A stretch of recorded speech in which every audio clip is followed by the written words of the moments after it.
Hey everybody, I'm John at Collect Cards. I hope you're all doing well. It is Monday, August 18th, and this video is actually VR. It's for Mike, baseball collector, who asked us to share what we think are currently the 10 most iconic baseball cards. Pretty tall order, actually.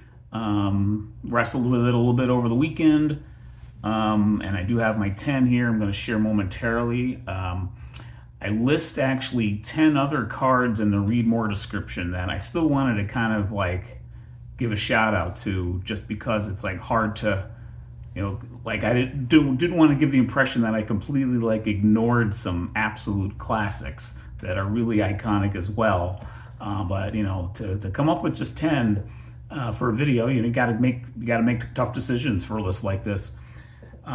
So I do have list 10 other cards in the read more, and I will say that the list I'm about to share for a top 10 does not include a Babe Ruth card, and it does not include a Lou Gehrig card, which might sound absolutely nuts. I do have an example of a card from each player of those players down in the read more, actually, that I did settle on one for each. But the reason I don't have either player in the top 10 is because, like for Ruth in 33 Goudey and for Gehrig in both 33 and 34, they have multiple cards. And so it's hard to settle on just one that is like the iconic one.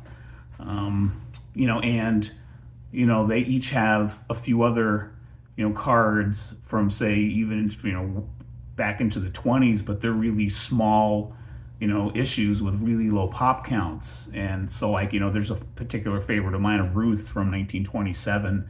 I can't quite remember the Berta cataloging number for it off the top of my head, but it's the one that sort of has the superimposed Ruth over him, like looming large over kind of a regular photograph of Ruth. It's sort of a dual image of him. It's just, to me, that's an iconic card, and possibly the most iconic, in my opinion, of Ruth. But there's just not many of them out there. And so for me, I think part of the iconic piece is it needs to be widely known and pretty available as well. Now, that said, not all these cards are going to be, have large pop counts either, because, icons, when a card becomes iconic, it sort of almost like branches past the hobby bounds and into broader culture, so to speak. So anyway, with those kind of prefacing this list with those points, I want to jump right here into the top 10. I'm going to run through them as quickly as I can. At number 10 is the 1933 Goudey Napoleon Lajoie. I think that is a very important card in the hobby to this day, and I think it's icon status in terms of how collectors, kids, adults even back then, how they were able to acquire it. Basically, they had to write to Goudey and convince him to actually print it, is pretty much what it turned out to be, because Goudey did not include it in their original print runs for 33 Goudey. So it's a really interesting card in terms of, how it came to be. And in that sense, and for that reason, to me, it's a very iconic card still to this day. I think it maybe has lost a little bit of its luster, but I'm mentioning it here because I think it's a very important iconic card in the hobby from a historical standpoint, in terms of, the companies making them and producing them and kind of the decisions they made there, and just how it all went down. So I have the Lajoie at number 10. At number 9 is the 1989 Upper Deck Ken Griffey Jr. Absolutely an iconic card in terms of, really signaled the, advent of the modern hobby, in terms of card quality, price, even for, buying packs. It was probably, I think they were $1 at that point, and Upper Deck kind of just made everybody up their game that much more.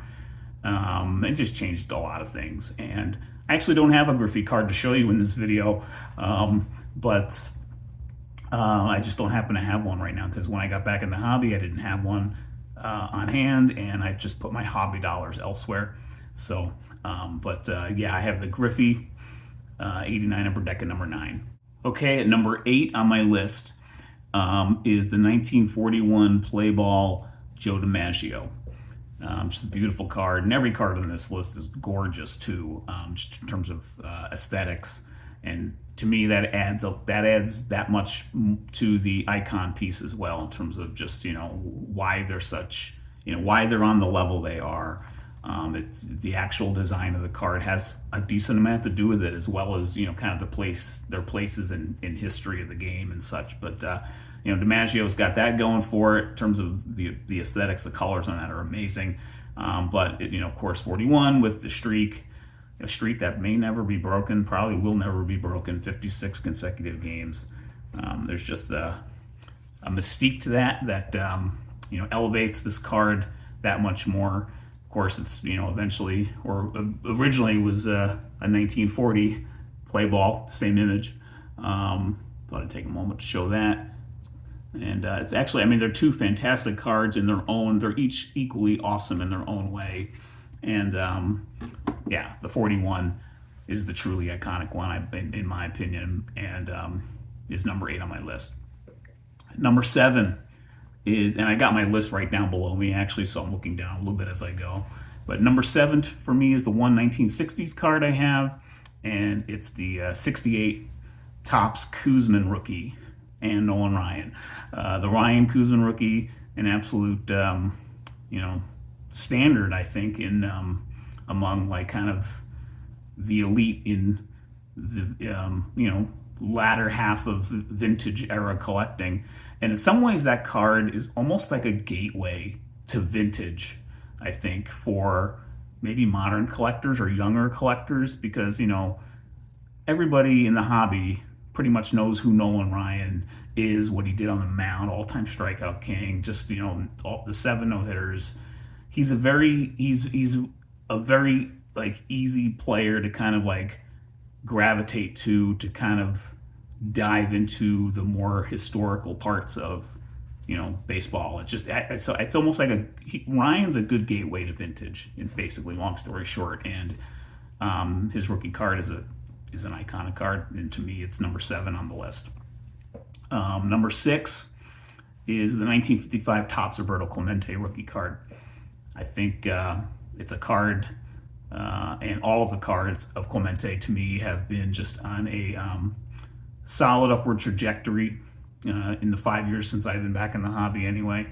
And, after being out for almost 3 decades, just, his place in not just the game, but kind of in, our culture and, what he did off the field, just, speaks volumes. The league named a Clemente Award, and for what it's what it is awarded for, and kind of speaks a lot to the man. So it just lends that much more to his rookie card in terms of overall icon status, and it's a really cool card to boot. So 55 Clemente rookie for Topps gets my vote for number 6 on the list. Number 5 will go 1 year back to 1954. And it's arguably Topps' greatest rookie card. Maybe not the priciest rookie card, but the greatest one in my opinion. And it's the Hank Aaron rookie from 1954 Topps. Now his teammate, Eddie Mathews, 1952 Topps, being a short print, might be the priciest of all Topps rookie cards, but even especially even in those lower grades, but the Aaron is the most iconic 1954 Topps of what many would still want to call the all-time home run king, whether that's accurate or not. So anyway, just a fantastic card. So I have that at number 5. At number 4, we're gonna go into pre-war, I should say, and I'm gonna say the Cracker Jack Shoeless Joe Jackson. Now, I'm not going to say which year. It could be either 1914 or 1915. I think either one is equally iconic. It's the same design except for the back, in terms of orientation and a little bit of wording. The 15 is upside down versus the front because of the scrapbook piece that was involved with the 1915 Cracker Jack cards that you could get to store them in. Just the incredible card from an incredible set. The whole set's iconic, really. And so, in my opinion, there has to be a card represented on this list from that set. And really, I think the number 1 is Shoeless Joe. So, He's number 4.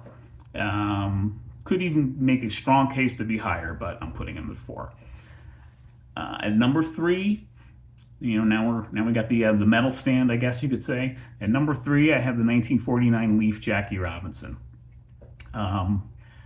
Jackie's got a lot of awesome cards, and to me, the 49 Leaf is my favorite of his, and I don't know, I see it and I always just pause and like kind of gawk at it a little bit. It's just, with the Leaf design in general, just always it gets my attention. And I think the Leaf Jackie Robinson is just an absolute stupendous card, fantastic card, whatever adjective you want to use. I like it a lot more than his 49 Bowman, for example. 49 Bowman's great too, of course, but I like the Leaf even more.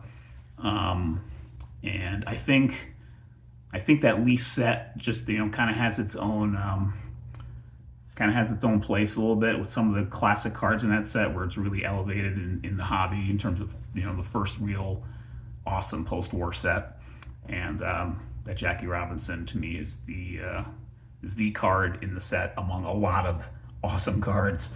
And with everything that Jackie Robinson did in the sport and off the field, and for our country and what he did and kind of helped move things forward in a big way.